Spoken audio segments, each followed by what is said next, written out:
Assalamualaikum warahmatullahi wabarakatuh. A'udzu billahi minasyaitonir rajim. Bismillahirrahmanirrahim. Alhamdulillahi rabbil alamin. Allahumma salli wa sallim ala sayyidina Muhammad wa ala ali sayyidina Muhammad.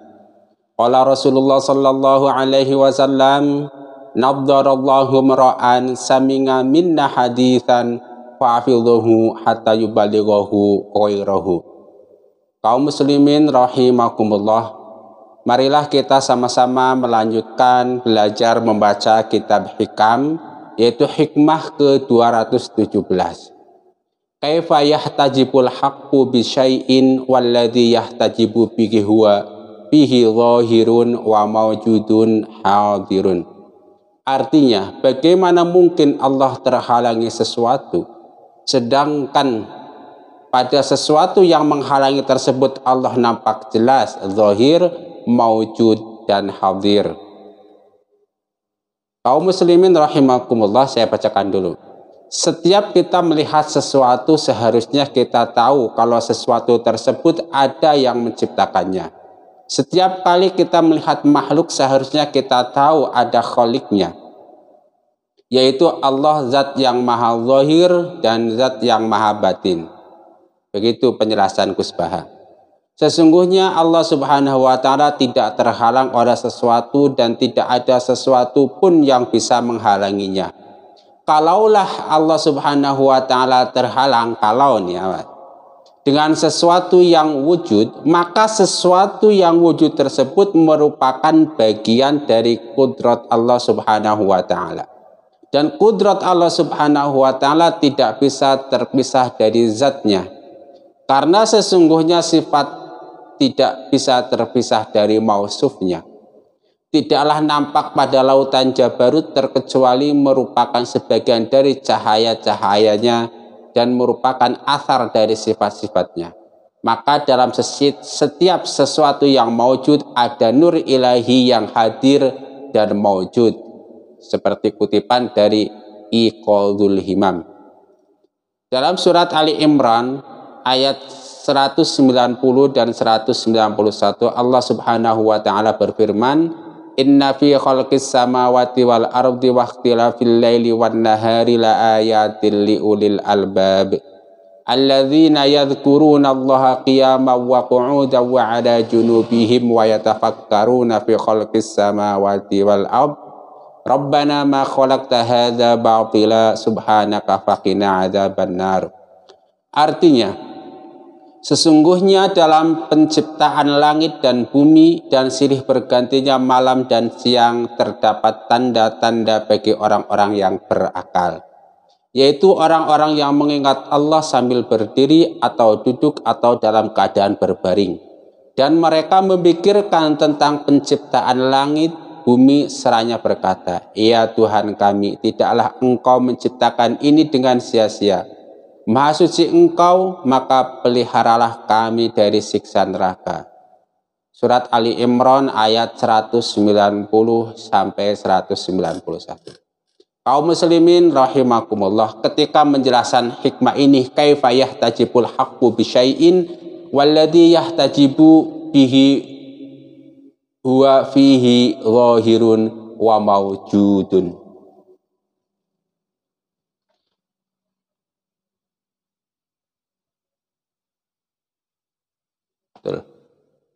Nah begini, ketika menjelaskan hikmah ini, saya ingat penjelasan Kusbah itu mencontohkan begini.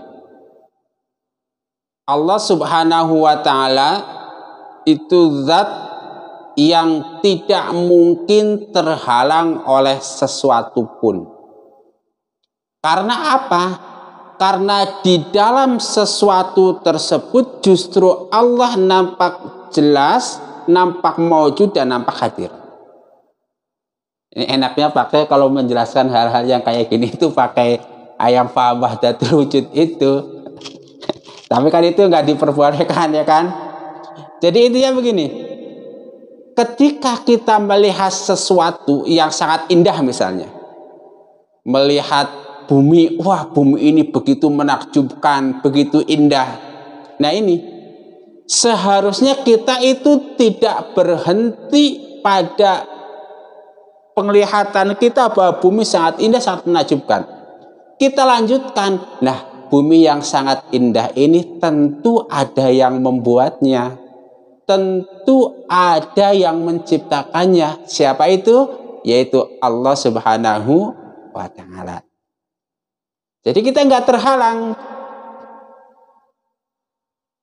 Yaitu orang-orang yang hatinya penuh cahaya iman, dia akan bisa nembus kepada Allah Subhanahu wa Ta'ala.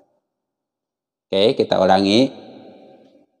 Allah Subhanahu wa Ta'ala itu zat yang bersifat zahir. Wal zahiru wal batinu zahir. Artinya zahir itu apa? Kalau menurut Gus Baha itu zat yang mudah dikenali. Dengan melihat tanda-tanda yang ada di dunia ini, kita akan langsung tahu, oh, itu yang membuat Allah Subhanahu wa Ta'ala. Dengan melihat sesuatu yang mengalir di lautan, kita akan tahu, oh, itu ada yang menciptakan, ada yang mengatur. Siapa? Allah Subhanahu wa Ta'ala. Jadi begitu. Nah, lalu kalau Allah itu sangat jelas, kalau Allah itu hadir, kalau itu Allah itu maujud, lalu kenapa nih sebagian kita ada yang bisa menyaksikan zahirnya Allah, ada yang bisa menyaksikan maujudnya Allah, ada yang bisa menyaksikan hadirnya Allah, tetapi sebagian tidak. Ya kan? Nah, karena itu manusia terbagi dua. Ada manusia yang dekat dengan Allah, ada yang jauh dari Allah. Nah, yang jauh ini yang mahjub. Jadi yang terhalang itu kita terhalang dari bisa melihat kekuasaan Allah Subhanahu wa Ta'ala. Kalau kita nih nggak bisa memahami hikmah ini secara paripurna, kalau kita nggak flashback hikmah sebelumnya. Sebelumnya kita kan ada hikmah yang nomor 212 itu wusuluka ilallahi wusuluka ilal ilmi bih. Sampaimu kepada Allah adalah sampaimu kepada ilmu hakikat tentang Allah. Apa itu ilmu hakikat tentang Allah? Ilmu mengenai sifat-sifat Allah dan asma-asma Allah. Tentu itu singkatnya. Itu wusul.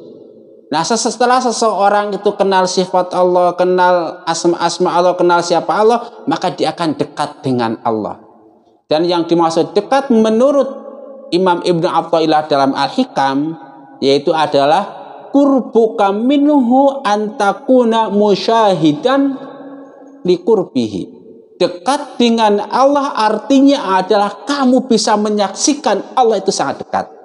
Nah, di sini menyaksikan apanya? Diulangi lagi sama Syekhul Hikam, huwa zahirun wa maujudun wa hadirun. Kalau pakai bahasa, mohon maaf kalau bahasa kita orang awam, apa namanya, zahirun jelas itu Allah, dalam artian itu ayat-ayat adanya Allah, itu wujud Allah, dalam artian itu wujud yang menunjukkan adanya Allah. Itu Allah datang, dalam artian itu tanda-tanda bahwa Allah mengawasi kita, yang maha melihat, maha mengetahui, maha mendengar. Kira-kira begitu dari sini. Terus, nah tadi seorang sudah wusul, setelah dekat dengan Allah, nah kemudian dia itu akan mendapatkan ilmu hakikat dari Allah Subhanahu wa Ta'ala. Dengan menurut kata Al-Hikam, al-haqqaiqu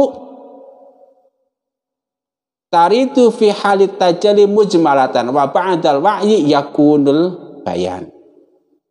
Nah, setelah itu kemudian datang wirid-wirid yang lainnya. Nah, orang-orang yang sudah mengalami peristiwa wusul, peristiwa dekat dengan Allah, peristiwa mendapatkan ilmu hakikat, mendapatkan warid yang membersihkan dirinya, lalu mendapatkan warid yang bisa melawan segala sesuatu yang batil, maka nggak akan ada samar lagi di hati dia.